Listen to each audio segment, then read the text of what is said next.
Jadi sekolah dai ini adalah sekolahnya para pejuang-pejuang Islam yang memperjuangkan Islam melalui tarbiyah dan dakwah.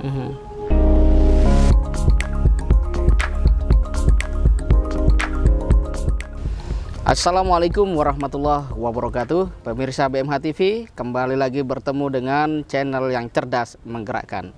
Dukung kami dengan cara like, komen, share, dan subscribe. Insya Allah keberkahan, kebaikan akan semakin meluas, dan satu sama lain akan mendapatkan kebaikan-kebaikan dari sisi Allah Subhanahu wa Ta'ala. Pada kesempatan ini, Bincang Mulia akan menghadirkan sosok dai muda yang bukan sekedar baru mengenal dunia dakwah, tetapi memang sejak kecil darah dagingnya adalah dakwah. Dan bersama beliau ini kita akan melihat bagaimana kesadaran tentang Islam itu dibangun dan apa yang harus kita lakukan ketika kita telah mengenal nilai-nilai dan ajaran Islam. Apakah Islam itu cukup disimpan di dalam hati, menjadi kecerdasan di dalam pikiran, kemudian tidak berdampak banyak, tidak bermanfaat luas bagi masyarakat dengan menggerakkan diri, pikiran, dan hati untuk dakwah. Langsung saja kita sapa Ustadz Saifuddin Abdullah LC. Assalamualaikum Ustadz. Waalaikumsalam Masya warahmatullahi Allah. wabarakatuh. Bagaimana kabar Ustadz? Alhamdulillah sehat, baik-baik. Masya Allah, luar biasa. Jadi Ustadz memang sejak kecil SD, SMP, SMA di pesantren atau bagaimana ceritanya? Saya mulai masuk pesantren itu dari MTS. MTS, oke. SD-nya umum. Umum. Apa yang mendorong waktu itu dari SD biasa kemudian ke MTS? Apakah ada arahan orang tua atau memang itu pilihan Ustadz sendiri? Oh iya, jadi pada waktu itu namanya anak SD kan belum tahu mau kemana, harus bagaimana. Nah, sebenarnya bisa masuk pesantren itu adalah motivasi dari orang tua. Ya, harapan orang tua suatu saat saya bisa menjadi bermanfaat bagi agama. Jadinya kami diarahkan untuk masuk pesantren. Oke, waktu itu orang tua apa yang disampaikan sehingga Ustadz tertarik itu? Ya, kalau di pesantren apa misalnya gitu kan? Di Lombok itu ada sosok kiai besar yang bernama Kiai Haji Zainuddin Abdul Majid. Masya Allah. Nah, kebetulan ibu dan bapak saya itu penggemarnya. Jadi mereka mengharapkan saya bisa mencontoh sosok tersebut. Masya Allah. Menjadi ulama ya, di Lombok dan di mana saja, yang penting bisa bermanfaat. Masya Allah. Pertanyaannya kenapa Ustaz tidak menolak waktu itu? Misalnya dengan pilihan sendiri, artinya kenapa ikut nasihat orang tua? Biasanya kan anak sekarang kayak apaan sih nasihat orang tua kan gitu. Nah, ini kenapa Ustaz nurut? Jadi pada waktu itu memang pilihan ini tenang di hati gitu. Jadi tidak ada dorongan ingin masuk SMP atau SMA, tapi begitu diarahkan itu kok hati ini sama arahnya. Nah, sehingga pada waktu itu kita ikut tes dan alhamdulillah diterima. Jadi betul lah apa yang disabdakan Rasul itu ya, bahwa anta ma'aman ahbabta gitu ya. Jadi seseorang itu bersama siapa yang dicintai. Betul. Subhanallah. Jadi kita kalau punya anak, yang harus kita cintai itu ulama Ustaz ya. Nah, terus kemudian anak-anak kita arahkan, kita dorong untuk mencintai ulama-ulama itu, luar biasa. Nah, kemudian adalah apa yang Ustadz rasakan ketika belajar di pesantren ketika itu, waktu MTS ya khususnya? Sebenarnya karena kami basicnya dari SD umum, ya masuk pesantren itu tidak tahu apa-apa. Seperti biasa sebelum kita mulai masuk pesantren kan ada tes selama 1-2 pekan. Nah, kemudian disitulah kita mulai tahu, oh pesantren itu ternyata seperti ini. Dan yang menarik pada waktu itu kami belum bisa baca Quran. Oh Masya Allah. Jadi sudah lulus SD ya? Lulus Masya SD Allah. tapi tidak bisa baca Quran sama sekali. Masya Allah. Begitu dites sama penguji, coba buka juz ini. Juz apa itu? saya bingung. Juz itu maksudnya apa? Karena saya bingung, terlihat bingung. Akhirnya dibantu. Oh, ternyata juz itu bagian dari Al-Quran. Kemudian karena melihat teman-teman di sekitar itu kok bagus-bagus ya bacaan Al-Qurannya, kok saya tidak bisa. Kalau mereka bisa, masa saya tidak bisa? Akhirnya saya memotivasi diri sendiri, kemudian belajar secara pribadi sambil mendalami bersama asatidz yang ada pada waktu itu. Dan alhamdulillah sekarang bacaan Al-Quran sudah semakin hari semakin baik. Masya Allah, luar biasa. Jadi jangan ada kata menyerah di dalam belajar Al-Quran gitu saja. Betul. Masya Allah. Ini kalau kita mau dengar bacaan Quran 2-3 ayat mungkin? Dari Ustadz, silakan Ustadz. Boleh. Ya. Salah satu surat favorit ya, Betul. surat Al-Ikhlas.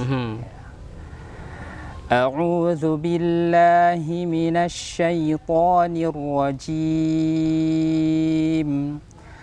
Bismillahirrahmanirrahim. Qul huwallahu ahad. Allahus samad. Lam yalid wa lam yulad. Walam yakul lahu kufuwan ahad. Masya Allah, sadaqallahul adzim. Luar biasa.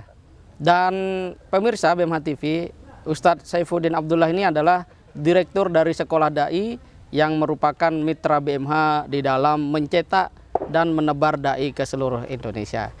Sekarang sebelum kita masuk ke Sekolah Dai-nya, kita masih punya episode berikutnya tentang beliau, bagaimana perjuangannya di dalam menuntut ilmu. Nah, karena waktu SMP ternyata nggak bisa baca Quran, MTS. Kemudian masuk SMA, kemudian mau masuk ke Libya saja. Dan ternyata di Libya juga tidak semudah yang dibayangkan. Nah, bisa dikisahkan, Ustaz, serta spirit yang harus dimiliki oleh anak muda ketika dia misalnya punya sebuah keinginan di dalam menuntut ilmu, tapi kemudian satu waktu dia belum berhasil, sikap apa yang harus dibangun. Nah, silakan, Ustaz. Baik. Bisa masuk di Libya itu sebenarnya anugerah. Kami memandangnya anugerah karena banyak yang pinter-pinter, ya, lulusan-lulusan terbaik justru malah tidak lulus. Oh, Masya Allah. Jadi dari sekian ratus peserta yang ikut mendaftar, hanya beberapa saja di antara mereka yang lulus. Nah, kebetulan ketika kami sudah selesai dari Alia, kami bertekad ingin melanjutkan kuliah di luar daerah. Nah, dan kami berprinsip pada waktu itu tidak akan pernah kembali ke Lombok sebelum berhasil. Masya Allah. Nah, makanya ketika kami coba tes di Libya ternyata belum lolos, oh berarti ini adalah motivasi buat kami sendiri. Ada yang kurang berarti. Akhirnya kami belajar mendalami kembali selama 2,5 tahun. Belajar berpindah dari satu tempat ke tempat yang lain. Setelah itu akhirnya memutuskan, Bismillah, ya Allah, sekiranya memang takdirku di sana, mudahkan ya Allah. Akhirnya ikuti tes, dan anehnya pada waktu itu kok jadi mudah semua gitu. Masya Allah. Seakan-akan dimudahkan oleh Allah. Dan akhirnya atas izin Allah kami diterima. Dan kami belajar dari sana, belajar di Libya itu selama 7 tahun. Masya Allah. Mulai dari i'dadnya, kemudian masuk di takmili, dan selesai di syariah 4 tahun. Dan itu perjuangan yang bukan ringan. Ya, betul. Menghabiskan 7 tahun untuk belajar di Libya. Masya Allah. Ya. Karena di waktu yang sama sebenarnya kita bisa mengambil gelar yang lebih tinggi sebenarnya. Tapi karena luar biasanya memang ilmu yang diajarkan di sana, kami merasakan seakan-akan setelah lulus itu mendapatkan kunci ajaib. Masya Allah. Berupa apa itu? Berupa ilmu bahasa Arab. Masya Allah. Karena dengan bahasa Arab ini kita mau buka ilmu hadis bisa, kita mau buka ilmu fikih bisa, ilmu apa saja yang mau kita buka bisa. Ya, itulah pelajaran yang menurut saya paling berharga dari Libya ini. Kita dituntun untuk mengembangkan diri, sehingga banyak kawan-kawan kami itu setelah lulus itu ada yang lanjut S1, S2 dan berkiprah di Indonesia kita yang tercintai. Luar biasa ya perjuangan, dan ini menunjukkan kepada kita bahwa tekad, usaha maksimal saja, kemudian berdoa kepada Allah. Tadi finalnya pada doa. Ternyata ketika beliau berdoa, ya Allah kalau memang takdir saya mudahkan, Allah akhirnya mudahkan. Jadi jangan pernah sekali-kali tidak berdoa, apalagi sudah merasa berdoa, terus saja berdoa gitu saja. Betul. Nah, satu hal lagi, Ustaz. Tadi sudah dapat kunci ajaib. Mungkin bisa di-share satu cara kunci itu membedah makna sebuah ayat yang kita bisa langsung mengerti dan amalkan. Ya. Nah, silakan, Ustaz. Kunci ajaib ini memang super ajaib. Dimana kalau kita menguasai bahasa Arab, berbagai macam cabang ilmu agama ini bisa kita buka. Ya. Misalnya kita buka Al-Quran. Ya. Kita tahu seluruh isinya dari awal sampai akhir adalah menggunakan bahasa Arab. Nah, ketika kita memiliki kunci itu, maka membaca Al-Quran itu akan langsung masuk ke hati. Nah, inilah bekal sebenarnya sehingga bisa mentadabburi Al-Quran itu dengan lebih maksimal, ya. Karena Al-Quran itu memang diturunkan bukan untuk sekedar dibaca, tapi ditadabburi. Kunci untuk mentadabburi itu adalah memahami isinya. Misalnya ketika kita membaca ayat tadi, Allahus Samad. Allah adalah As-Samad, tempat bergantung. Ya. Jadi kita bisa ambil dari ayat ini bahwasanya seluruh makhluk ini bergantung sama Allah. Siapapun dia, apapun jabatannya, pasti bergantung dengan Allah.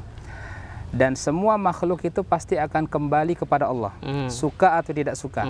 Allah punya cara bagaimana semua makhluk ini bisa kembali kepadanya. Nah, seakan-akan misalnya ketika kita dapat ujian, dapat musibah, Allah ingin bilang, ladaika Rabb, farji' ilaih.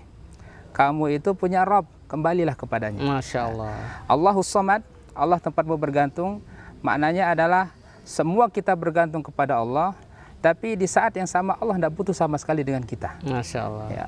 Kita butuh sekali dengan bantuan Allah, support dari Allah, tapi di saat yang sama sekali Allah tidak butuh kepada kita. Ya. Maka luar biasa sekali ya, setiap kali kita ada kegundahan, ada kegalauan, itu ada tanda dan surat cinta dari Allah, ladaika Rabb, farji' ilaih. Engkau itu memiliki Rabb, tempatmu kembali, maka kembalilah kepadanya. Masya Allah. Ladaika Rabb, farji' ilaih. Farji' ilaih. Masya Allah. Subhanallah. Jadi beliau menjelaskan bahwa bagaimana ayat-ayat Quran itu bisa membentuk sebuah kesadaran gitu saja.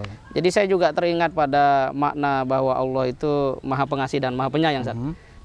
Kalau orang tua sayang kepada anak, anak disuruh sekolah, rajin belajar, bukan untuk kepentingan orang tua, tapi untuk kepentingan anak itu. Nah, jadi kasih sayang Allah lebih dari sekedar orang tua itu. Di mana seluruh perintah Allah yang kalau dipahami, dijalankan, maka dia akan mendapatkan banyak sekali kebaikan-kebaikan. Subhanallah. Nah, sekarang kita masuk kepada sesi beliau saat ini sebagai Direktur Sekolah Dai. Apa Ustadz tantangan, suka duka mengelola sekolah dai seperti ini? Iya, jadi sekolah dai ini adalah sekolahnya para pejuang-pejuang Islam yang memperjuangkan Islam melalui tarbiyah dan dakwah. Berawal dari perintah dari pimpinan kita, buat sekolah dai. Tanpa ada bekal, tanpa ada apapun, karena sami'na wa ata'na, kita buat. Masya Allah. Pada angkatan pertama itu masih apa adanya, pokoknya belajar. Kemudian mulai angkatan kedua, kita mulai memperbaiki diri, ya, memperbaiki kualitas inputnya, memperbaiki kualitas outputnya. Angkatan demi angkatan, perubahan demi perubahan kita lakukan, termasuk juga fasilitas yang tersedia di sini. Semakin tahun semakin baik dan semakin memadai untuk kadar-kadar dai yang datang ke sini belajar dari seluruh Indonesia. Karena yang datang ke sini itu datang mulai dari Aceh sampai Papua. Ya, mereka semua di sini dididik selama 1 tahun untuk ditugaskan kembali ke daerah masing-masing, terutama di daerah-daerah yang sangat membutuhkan sentuhan dakwah. Masya Allah. Jadi Ustadz tidak pernah ada rasa lelah gitu ya, atau jemu ini mengurus? Ya, pokoknya kalau lillah tidak ada lelah. Masya Allah, subhanallah. Selama semuanya lillah, semuanya akan menjadi nikmat. Masya Allah, luar biasa. Baik Ustadz, mungkin ini pertanyaan terakhir. Baik. Bagaimana sejauh ini Ustadz melihat atau mungkin menilai kontribusi BMH ya, dan sinergi BMH dengan sekolah dai ini di dalam upaya untuk sama-sama menyiapkan kader dai masa depan? Baik. BMH selalu mensupport kami, ya. Terutama ketika melaksanakan acara penugasan, BMH selalu hadir, ya. Hadir secara fisik maupun non fisik, ya. Dan kami sangat mensyukuri support yang selama ini diberikan oleh BMH, dan kami ucapkan terima kasih sebesar-besarnya dari para donatur bisa ikut berpartisipasi berdakwah melalui hartanya di sekolah dai Hidayatullah yang kita cintai ini. Dan support BMH ini bagi kami sangat membantu sekali, memudahkan setiap acara-acara, kegiatan-kegiatan yang ada di sekolah dai ini, sehingga proses pendidikan yang kita harapkan itu berhasil. Alhamdulillah. Ya. Dan lahirlah alhamdulillah kadar-kadar dai yang tugas di berbagai daerah. Termasuk ada salah satu kader kita yang kita tugaskan di pedalaman suku Togutil.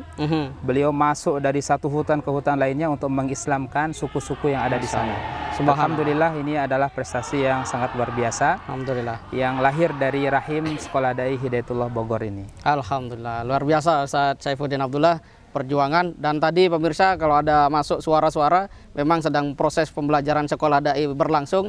Jadi itulah bahwa program yang menjadi kekuatan BMH yaitu dakwah dan pendidikan, dan salah satunya bermitra dengan Sekolah Dai adalah program yang betul-betul real. Mungkin tidak bombastis, tapi mereka melangkah secara nyata, konkret di ruang-ruang yang mana belum banyak dai datang menyentuh. Tadi disebutkan ada suku dai, suku pedalaman ya, suku Togutil di Halmahera, Maluku Utara. Tentu ini adalah buah, bentuk, dan bukti dedikasi dari kaum muslimin yang memberi kepercayaan kepada BMH untuk mengelola dana zakat, infak, dan sedekah. Di bulan suci Ramadan ini, mari perkuat Ustaz ya, mari perkuat semangat kita berbondong-bondong dengan mengamalkan ajaran Islam. Ya, bagi yang berharta dengan zakat, infak, sedekah, diantaranya melalui BMH, Sekolah Dai, dan bersama-sama mari lahirkan satu perubahan jangka panjang dengan menyediakan dai-dai ke pelosok pedalaman, terutama suku-suku terasing di tanah air. Kita akan jumpa lagi pada Bincang Mulia edisi berikutnya. Tetap bersemangat dan mari menjadi manusia yang cerdas, menggerakkan. Terima kasih. Assalamualaikum warahmatullahi wabarakatuh.